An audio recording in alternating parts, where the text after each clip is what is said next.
So now that we understand board fiduciary duty, I want to start talking about board management. And I think that this is really important, kind of shifting from, what are our responsibilities and how boards are typically set up.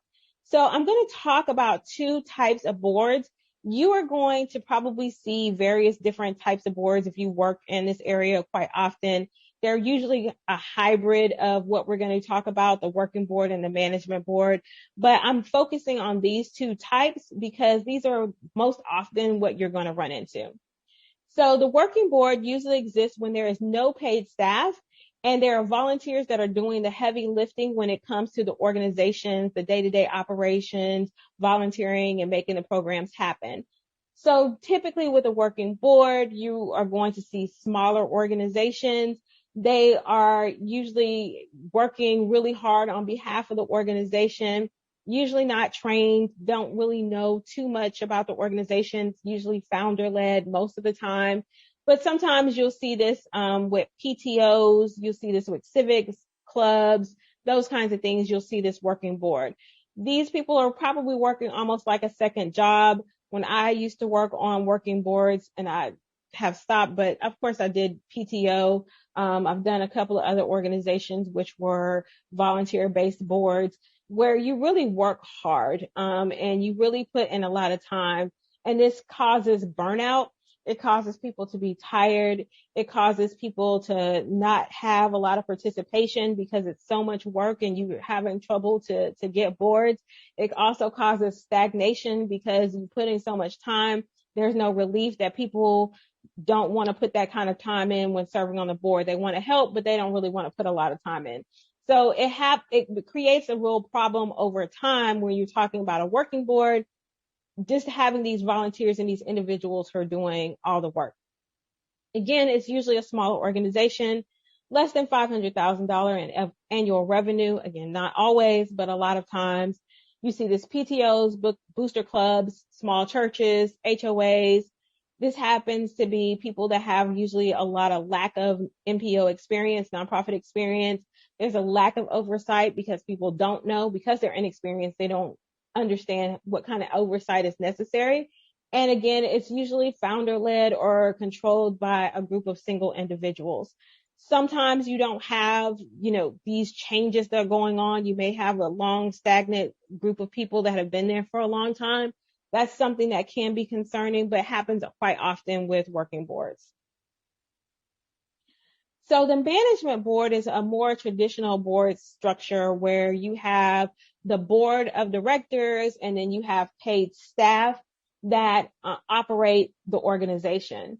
So the way I like to kind of differentiate this is where the board is really doing this managerial oversight.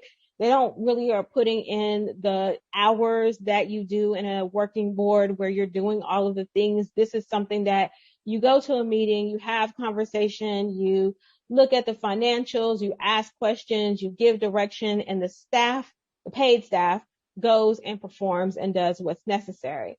So that really usually happens with these managing board, which is more of a typical board that you would see, that you probably are going to be used to seeing for most of the time other than the working board. So what you usually will have is that you have the board itself, and the board will have its own designation, like the chair and vice chair, president, board president. Sometimes you have both the chair and the board president.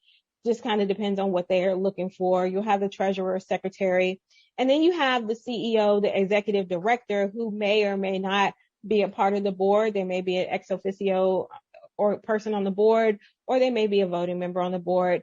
But then that executive director is the one that's responsible for the day-to-day. The board votes that executive director in, and then the executive director hires for the rest of the staff. And that's typically what you're going to see with this managing board. Again, you're usually going to have a larger organization, probably $1 million plus in revenue, 5 or more employees. The board provides oversight, but no work, right? They're not working the day-to-day in the organization. There's significant board movement or changes because usually with these organizations, not always, but typically you're going to have term limits or times that people are going to be able to serve. So you're going to see a lot of change where probably the most experienced person is going to be the executive director that's going to be there. It could cause a little angst between the executive director and the board when you have this movement, because there's always constant new people, but it also can cause where people kind of acquiesce everything to the executive director because they're the person that knows everything. And then you typically will get more experienced board members in this role because, again, with a working board, you're putting in a lot of time, a lot of energy. As I've said before, I really don't do working boards anymore, or I try not to. And because they're just very time consuming. And so usually more experienced board members will gravitate towards the managing board. So one of the things in managing boards is understanding some angst that can happen within the board and how to control that and really how to pay attention to it. So first you have the board versus the executive director. So a lot of times there's this push and pull between the board and the executive director. The executive director is hired by the board and has a lot of control and discretion, but there's a fine line between ensuring the fiduciary duties are met and micromanagement. So it's really kind of understanding that once you've hired the executive director is responsible for everything else that goes on to the organization. The board will say, okay, we want this to happen. These are the concerns that we have. This is the direction we want to see the organization go into. And then the executive director makes that happen. That's really how it should work.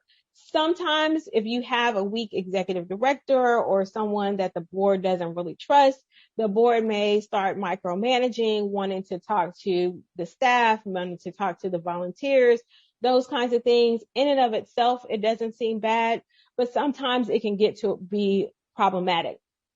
So it's a fine line. There's no like really strict answer and saying it should be this or should be that. I think you have to really kind of manage and see what that really should look like.